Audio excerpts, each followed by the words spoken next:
بسم الله الرحمن الرحيم. الحمد لله رب العالمين، والعاقبة للمتقين ولا عدوان إلا على الظالمين، وأشهد أن لا إله إلا الله ولي الصالحين، وأشهد أن سيدنا محمدًا عبده ورسوله وصفيه من خلقه وحبيبه، أرسله الله بالهدى ودينه الحق ليظهره على الدين كله ولو كره المشركون. اللهم صل وسلم وبارك على سيدنا محمد وعلى آله وصحبه ومن دعا بدعوته إلى يوم الدين. أما بعد،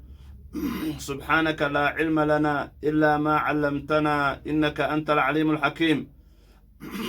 رب زدنا علما وألحقنا بالصالحين. اللهم وفقنا لما تحبه وترضاه يا كريم، واغفر لنا ولوالدينا ومشائخنا ومعلمنا والمسلمين، آمين. أيها الإخوة والأخوات، السلام عليكم ورحمة الله وبركاته.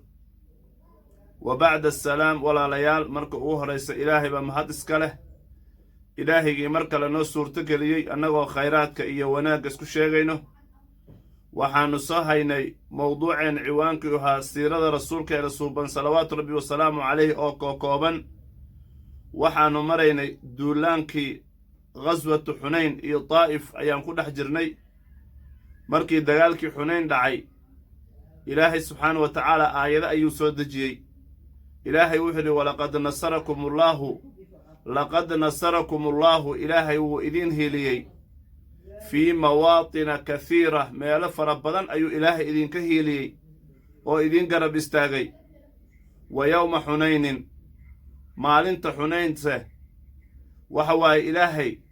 ayadana waa idin hiiliyey waaye. wa yowma xunayninna way ku cadfan tahay wa yowma xunaynin,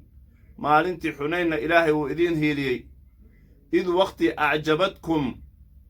ay idin cajab gelisay kahratukum tirabadnidiina, falam tugni cankum shay'a, waxba ma idinka tarin, badnidii waxba idinma tarin. qodobka kale, lam tuqaatil ilmalaa'ika, malaa'igta ma diririn fii ghaswati xunaynin, duulaankii xunayn malaa'igtii soo degtay ma dagaalamin. wa innamaa nasalat, malaa'igta markay soo degaysay waxay u soo degtay litakhwiifi alkufaari, gaalada inay cabsigeliyaan, iyo wa ilqaa'i alrucbi, argagax inay geliyaan fii quluubihim, quluubtooda ayay u soo degeen. ama dagaalkii badar way dagaalameen, xunayn ma dagaalamin. lam tuqaatil almalaa'ika, malaa'igta ma dagaalamin fii ghaswatin duulaan qatu weligeeda, duulaan weligeeda ma dagaalamin malaa'igta, faraha ma aysan la gelin ilaa fii ghaswati badrin ilkubraa, duulaankii badartii weyneed ma ahane dagaal kale maxaan ku rahdaa ma aysan la gelin waxa waaye gaalada. wa haadaa min khasaa'isihaa, dagaalkan badar waxyaabaha ay khasaa'ista ay wadato waaye oo cid kale la wadato aan la arkin. kamaa habata daalika, sida uu ku sugnaaday arrinkaasi can ibni cabbaasin radia allaahu canhuma, cabdullaahi ibni cabbaasaa laga wariyey. lammaa nasalat almalaa'ikatu,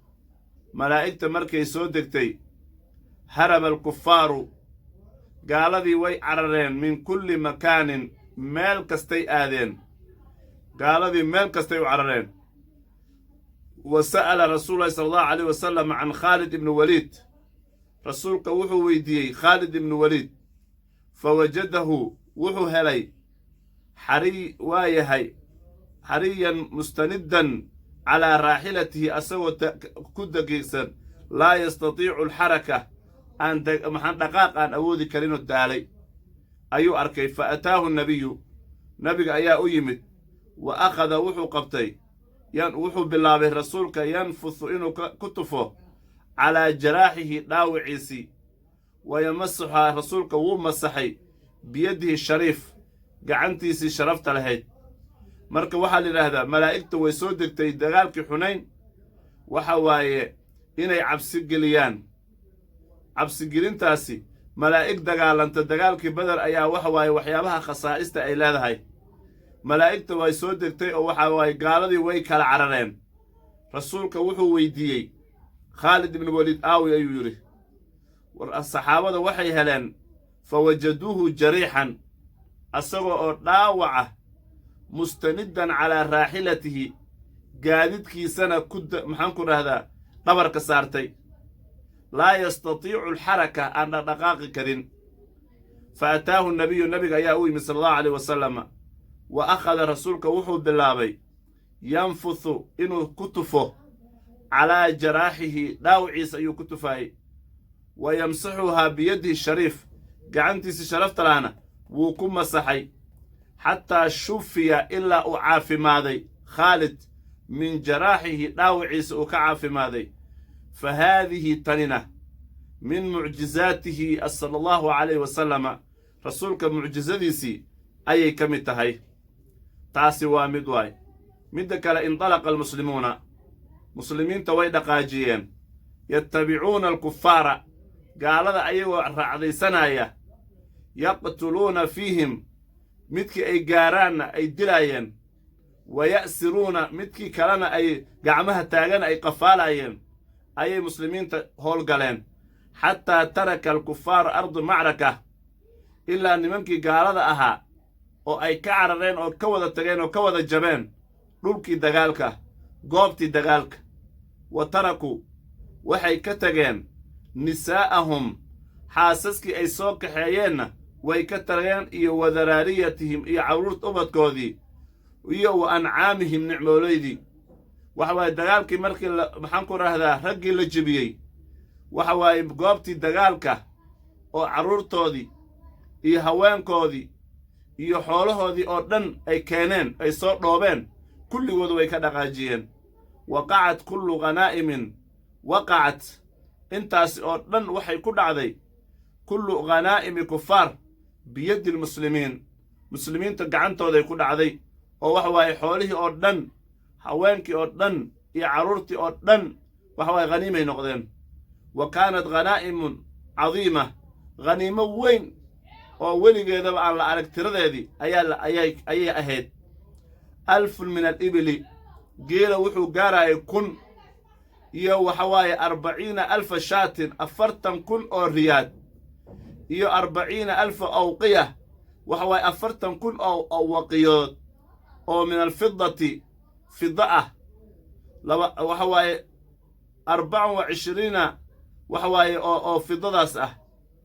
غayra annisaa'i haweenka iyo wal atfaali carruurta aan ku jirin. fa amara annabiyu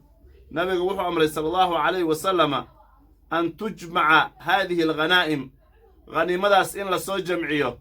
fii mantiqati aljicraaniya meesha magaalada ama gobolka jucraani layidhahdo in laysugu keeno. fa jumicat waa la soo ururiyey wa jacala calayha xiraasa wuxuu u sameeyey rasuulka waardiye ayuu u sameeyey ay waardiyeeyaan. walam yaqsim annabiy sala allahu alay wasalam alghanaa'im rasuulka ma uusan qaybinin haniimadii. wa amara rasuulullaahi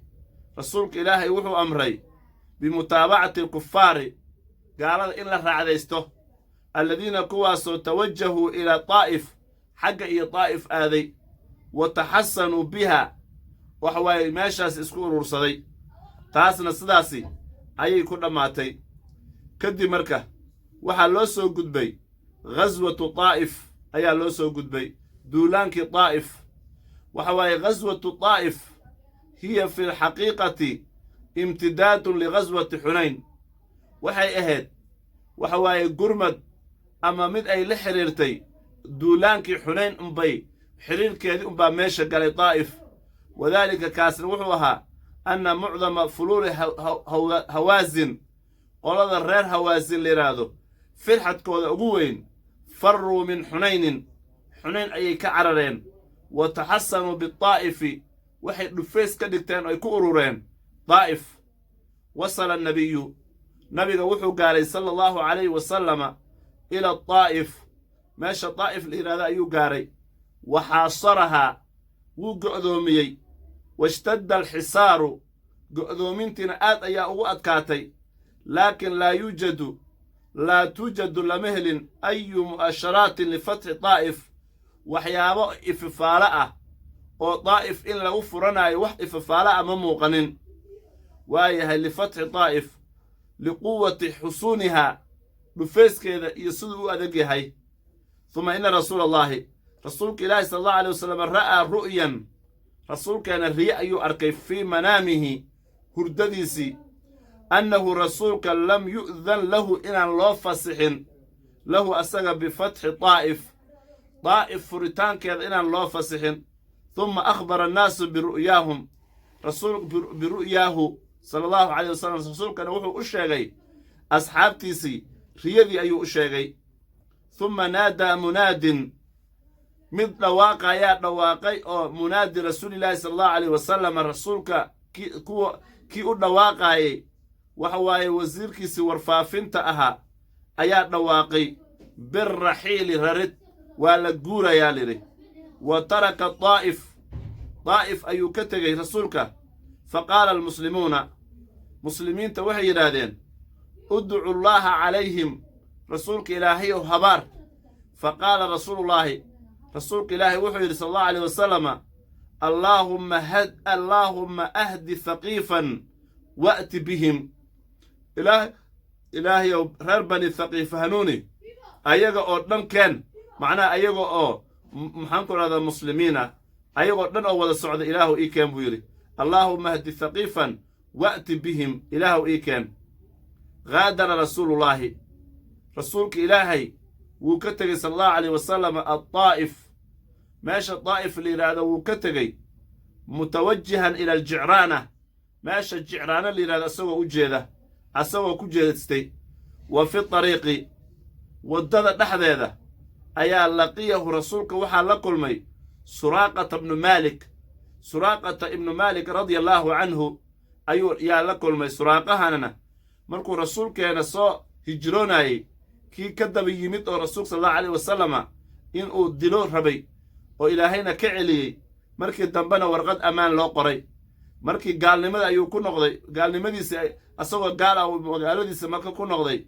markii daa'if laga soo noqday baa rasuulka waddada ayay ku kulmeen suraaqata ibnu maalik wa aclana islaamahu islaamkiisii ayuu daboolka ka qaaday bayna yaday nabiy sala allahu alayh wasalama nabiga hortiisii wasala nabiyu sala allahu alayh wasalama nabiga wuxuu gaaray ilaa jicraana meesha jicraana la yidhaahdo ayuu aaday wa bada'a rasuulka wuxuu bilaabay bitawsiici khanaa'imi xunayn duulaankii xunayn khaniimooyinkii laga soo qaatay qaybintooda ayuu bilaabay fa actaa saadatu alcarabi rasuulka wuxuu siiyey carabta kuwoodii oo sayidyadaha madaxda ahaa sida abi sufyaan oo kale cuyaynata ibnu xisnin oo kale min 100 neef geela ayuu siiyey acda rasuulahi rasuulka ilaahay wuxuu siiyey saadata alcarabi carabta kuwooda madaxdoodii ahaa haada alcataa' alkabiir siismadan weyn oo gacan furan ayuu u furay liyu'lifa bihim quluubahum inuu quluubtooda islaamka uu jeclaysiyo uu ku soo dumo kay yatamakana alislaamu fii quluubihim islaamkan ay sheegteen si qalbigooda uu u makansado oo qalbigooda uu u dego famaa zaala fii islaamihim daciif markaasi wuxuu ahaa islaamkooda mid daciifa ayuu ahaa macnaha islaamkooda ma xoog badnayn acta nabiyu nabiga wuxuu siiyey sala allahu calayhi wasalama kullu naasi dadka oo dhan ila alansaara dadkii oo dhan xoole ayuu ka qaybiyey ilaa ansaar maahne radia allaahu canhum lam yuctihim shay-an min alghanaa'imi hal xabba kama siinin khaniimadii fa ahara nabiyu sala allahu alayh wasalama rasuulka wuxuu u dooray fil cataa'i siismada alcaraba carabtii ayuu u dooray cala alansaari ayuu ka dooray ansaar xabbadama siinin fa bada'a alansaar ansaar waxay bilaabeen yashkuuna inay ka shakiyaan bacduhum barkooda libacdin qarkooda kale in shaki ayaa abuurmay wa dahaba sayidu alansaari ninkii ansaar sayidka u ahaa ayaa wuxuu u yimid sacad ibnu cubaada ahaa ayaa waxa waaye rasuulka ayuu yimid ilaa nebi sal alla alay slm faqaala lahu wuxuu yidhi yaa rasuula allaahi rasuulka ilaahayow ina alansaara wajaduu calayka qoladii ansaar ahayd way kuu xanaaqsan yihiin buu yidhi faqaala rasuulka ilaahay baa wuxuu yidhi lisacdin ajmac lii alansaar ansaar ii ururi buu yidhi isku keen fadahaba sacad wuu tegaayo wa jamaca alansaar ansaar ayuu kulmiyey uma akhbara nabiga ayuu u sheegay sal allahu alay slam bidaalika arrinkaas inuu kulmiyey waan ku ururi rasuulka ilaahay ow kaalay buu yidhi fa jaa'ahum annabiyu nabiga ayaa yimid faqaala lahum rasuulka ilaahay wuxuu ku yidhi yaa macshara alansaar ansaarey maqaalatun erayaal ayaa balagatnii cankum ii soo gaartay idinka xaggiin iga soo gaartay awajadtum miyaad carooteen fii anfusikum naftiina ma waxaad iigu xanaaqdeen fii lucaa'atin waxa waaye dhareer oo min addunyaa adduunyada dhareerkeeda ka mid ah oo waxa waaye balaq oo adduunyada balaqa xoolaha la daadiyo oo kale miyaad iigu carooteen oo ta'allaftu bihaa qawman qolo aan ku soo dumaaya liyaslimuu inay islaamaan wa wakaltukum waxaan idinkana aan idinku halleeyey ilaa islaamikum islaamnimadiinni ma waxaasaad iigu xanaaqdeen wax dhareer ah ama balaq ah oo adduunyadan balaqeeda ah xoolaha adduunyada oo dhan waxay yihiin ma lehe oo aan quluubtooda ku soo dumaayo oo wax weyn u malaynayaan idinkana oo aan waxa waaye aan idinku halleeyey islaamnimadiinna iimaankiina ma waxaasaad iigu carooteen afalaa tardawna ansaaray miyaydan raalli ka ahayn an yadhaba annaasu bishaati dadka oo dhan inay aruursadaan ay qaataan neefaf riyo ah iyo walbaciiri neefaf geela inay qaataan oo wa tarjicuuna idinkana aad la noqotaan birasuulillaahi rasuulka ilaahay oo dhan idinkoo wadata oo gacantiina oo idinsoo galay oo aad kaxaysataan inaad rasuulka nasiib u yeelataan ayagan adduunye ay helaan miyaydan raalli ka ahayn fa baka alansaaru ansaar way ooyeen bukaa'an shadiidan oohin aad u daran ayay ooyeen bayana annabiyu sala allahu alayh wasalama nabiga wuxuu u caddeeyey liasxaabihi asxaabtiisa wuxuu u caddeeyey alxikmata xikmada ayuu u caddeeyey fii ictaa'i saadaati alcarab nimanka carabta saadaadka carabta ah madaxda carabta ah siismada uu siiyey al amwaala xoolaha uu siiyey maalikii alcadiimata oo badnaa wa xirmaanu bacdi asaxaaba qadin uu qadiyey asxaabta qaar uu qadiyey ayuu rasuulka u caddeeyey wa huwa kaasna khawfuhu min irtidaadihim cabsi uu ka qabo inay ridoobaan oo islaamka ay ka baxaan fa qaala nabiy sala allahu alayh wasalama rasuulka ilaahi ba wuxuu yidhi innii ucti qawman in aniga waxaan siinayaa dad akhaafu aan ka baqaayo dalcahum wa jazcahum calaacalkoodii iyo argagaxooda aan ka baqaayaan wax siinayaa wa aakilu qawman dadna waxaan ku hallaynayaa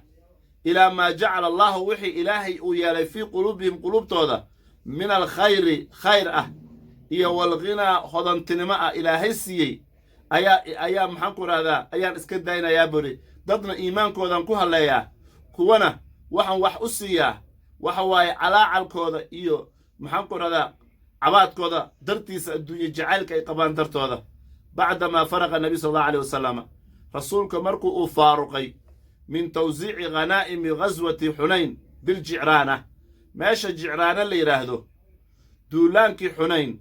khaniimadii laga soo aruuriyey qaybinteedii markuu u faaruqay rasuulka ahalla rasuulka wuxuu xirtay oo uu ku dhawaaqay bilcumrati cumro leylan habeennimo ayaa cimro ayuu xirtay labbayka cumra ayuu yidhi mise nawaytu cumra wa haadihi alcumrata cumradaanina tusammaa waxaa lagu magacaabaa cumratu ljicraana jicraana cimradeeda ayaa lagu magacaabaa jicraana cumratu ljicraana lagu magacaabay siirada huma rajaca annabiyu nabiga wuu soo noqday sala allahu calayhi wasalama ila almadiinati magaalada madiina ayuu ku soo noqday mansuuran asaga oo guulaystay wa mu'ayidan asaga oo la taageeray من الله سبحانه وتعالى حق الله فقدمها رسولك وهربري في ذي القعدة من السنة 8 من الهجرة رسولك صلى الله عليه وسلم مدينة أيو آذي وحواي سنة 6 الهجرة بش ذي القعدة ونقضي تاسن وامد واي وفي ذي القعدة من السنة 8 من الهجرة بش ذي القعدة لرادو سنة 6 أو هجرة ولد إبراهيم رسولك أنه وحى الله دالي إبراهيم ابن النبي صلى الله عليه وسلم إبراهيم كنبي محمد عنقيسيها وحو أقول شيء في منطقة العالية مقالة أما منطقة العالية لرادو حيث أنزلت النبي وحواي أمه مارية القبطية حيث أنزل النبي مركو أدجي صلى الله عليه وسلم أمه إبراهيم كنبي كان دالي هو يديسي أو مارية القبطية وكانت مارية القبطية وحيهد أمة عند الله عند النبي صلى الله عليه وسلم أمة عند النبي صلى الله عليه وسلم قبل مارية القبطية لرادو وحيهد أمة أدون عند النبي إلهي أبتي سيد شوقتي نبي أيا أدون وهد أهداها له رسولك وأها أسو هديي المقوقس وحواي بقركي مقوقسها عظيم القبطي نمن كرر القبطي مسارده كي ويناها كاس أيا أسو هديي marka uu suriyay suri ahaan ayaa wiilkaas ugu waxwaay ku urowday cunugana markaas ayuu dhashay Ibrahim فكان النبي صلى الله عليه وسلم نبي إلهي وحوها يطوفها بملك اليمين ولم تكن زوجته فكان النبي رسولك صلى الله عليه وسلم وحوها يطوأها بملك اليمين wuxuu ku wadinay macnaa oo ku jimaacay oo maxaan ku cunugaasi ku calal galay bimilkil yamin wax la yiraahdo walam takun zawjatun zawja uma hayn xaasaskii la tirinaayo ma hayn waxa waaye adoomihi ayay kamid ahayd waayahay imaamu muslim waxa uu wariyay fi saxiixihi an anas qaala wuxuu yiri qaala nabi sallallahu alayhi wasallam nabiga ilaahi wuxuu yiri wulida li waxa la ii dhalay al-laylata halay غلاما ويل أيا ليدالي فسميته وحان أبحي باسم أبي إبراهيم أبهي إبراهيم نبي إبراهيم أيام كسميي أيولي وتنافست نساء الأنصار وحا تنافس وحا كتنافس أو كترتمي نساء الأنصار أنصار قبل هذه في إبراهيم أو ميت كستمعنا قادنا واي وحو أيتهن ترضعه مد كستما وحيت أنا نوجنا ويكتر تمين محايا لأن أمه مارية القبطية هو يديس وحي أهد مارية القبطية كانت قليلة الحليب ويعاني يري فدفعه النبي وحو أديبي إبراهيم نوجنتيسي إلى أم السيف دور لي هذا أم السيف أيو أديبي قال آنس وحي رضي الله عنه ما رأيت أحدا ولقي قف ما أركن كان أرحم ونحرس بدن بالعيال عيال ونحرس بدن من النبي صلى الله عليه وسلم نبي ونحرس بدن ما أنا أركن كان رسولك يدخل على ابنه إبراهيم عنقيس إبراهيم أي أسو قلاي فيأخذه وقالاي ويقبله ونكونا رسولك صلى الله عليه وسلم تاسنا وامدواي دخل العام التاسع مرك وحنسوق قرن سنة كسقالات أو هجرة وهي دخل العام التاسع من الهجرة والذي يسميه أهل السير وحيكما قعابان ذاتك سيرة كتخصصي أهل السير لرادو والمغازي ذاتك دولامدة كشاكية وحيابها يكما قعابان عام الوفود سنة كسقالات وحي بيرهدان مغي سبا سنة كوفدقة فقام النبي صلى الله عليه وسلم نبي قبوحه إسوس تاغي طليعة العام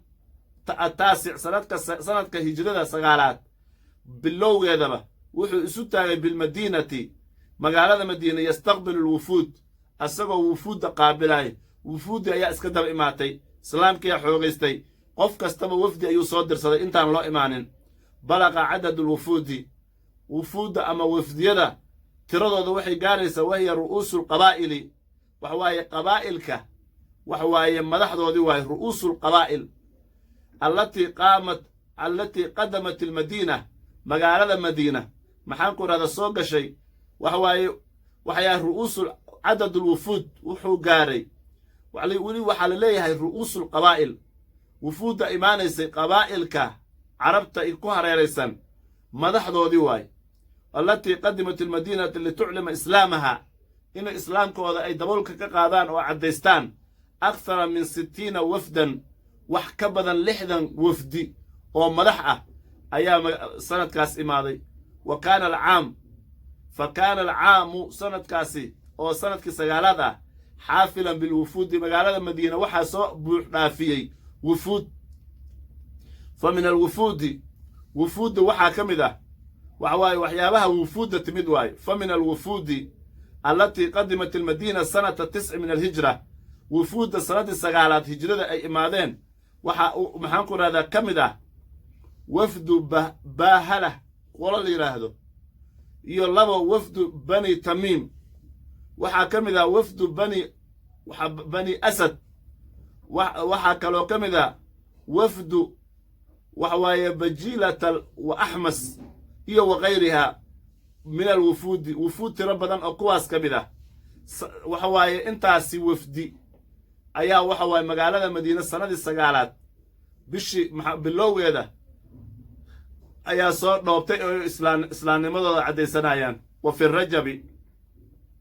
وحواي بشهر رجب سنة السقالات أيا توفي وحا قيريودي النجاشي بقرك نجاشي أها أيا قيريودي مقعي سنة الرجل أصحمة ملك الحبشة بقرك حبشة جيسك أفريقيا ونقفكي أرض الحبشة لسكو رجل وقت قاسي كيف نقفكي بقرك أها أو حواي أو إسلامي بقرك نجاشي مقعي سنة أصحمة لدها أيا قيريودي رضي الله عنه بالحبشة أيوكو قيريودي وصلى عليه النبي سنة سقالات بشهر رجب وحا كدو كذا النبي صلى الله عليه وسلم صلاة الغائب جنازة الغائب أيا لودو كذا وقال وحي لجابر ابن عبد الله قال رسول الله رسولك إلهي وحي صلى الله عليه وسلم مات وحا قيريودي اليوم مانت رجل قف أيا قيريودي قف كاسو صالح وناكسا فقوموا استاغا فصلوا على أخيكم ولكن كدو كذا أصحمها ولكن بقولك نجاشي أصحمها جناسدي سوتاغا ووحواي كدو كذا ولكن حيالي مسلمك قفك كلا مسلمك ولو جنسكود هكذا بدلنادو ميدبكود هكذا بدلنادو لوغدود هكذا بدلناته وأولالو حيالي إلهي باويري إنما المؤمنون إخوة رسول كان أويري المسلم أخو المسلم تدكو أردن وأولالو واي وقال أبو هريرة الله كرادنا وحيري أن رسولك إلهي صلى الله عليه وسلم نعى لهم وحا أخبر قيردي النجاشي بقولك نجاشي قيردي سوحا أشياء صاحب الحبشة ومحانكو هذا حبشة جيسك أفريكا بقولك أوها في اليوم مانتا أيا خبر قيردي الذي مات فيه وقال رسولك إلهي وحيري استغفروا دنبداف ويديا لأخيكم ولالكينا جابر عبد الله كرادنا وحيري أن النبي الله صلى الله عليه وسلم النبي إلهي صلى على النجاشي بقرك نجاشي يؤد كذي فوايه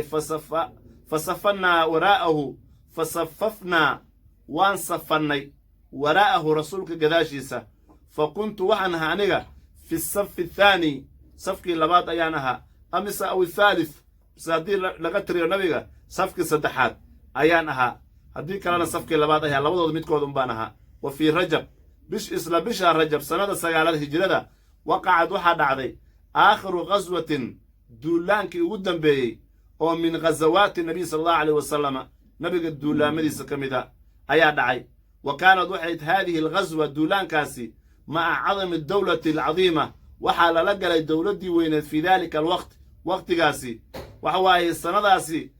بشهر رجب وحواي وحواي وقعت آخر غزوة من غزوات النبي صلى الله عليه وسلم دولانكي قدام بيي وحواي نبي وقلاي غزوة قدام بيس رسولك قلاي بشهر رجب أي نقطي وهي غزوة تبوك وحواي دولانكي تبوك أي هد وتبوكنا تبعد عن المدينة magaalada madiina waxay ka fog tahay 700 oo kilomitir taqriiban waxay u jirtaa meesha tabuuka la yiraahdo 700 oo kilomitir waxna waa ku darsami karaa waxna waa ka yaraan kara taqriiban waay macnaha markii la soo dhaweeyo 700 oo kilomitir ay u dhowdahay wa kaanat hadhihi alghazwa duulaankaasi wuxuu ahaa maca acdami dawlatin fi lcaalam waxaa lala galay dowladda ugu weyn caalamka wa fii dalika alwaqti waqtigaasi dowladda ugu maxaan ku rahay baawarka ugu sareeya leh ayaa lala galay wa hiya taasina arruumu dowladdii roomaanka waay wa amara nabiyu nabiga wuxuu amray sala allahu calayhi wasalam asxaabahu bitahayu'i lilghaswati aruum in loo diyaar garoobo duulaankii roomaanka lagu qaadayo in loo diyaar garoobo ayuu rasuulkeena amray wa jaa'a wafdu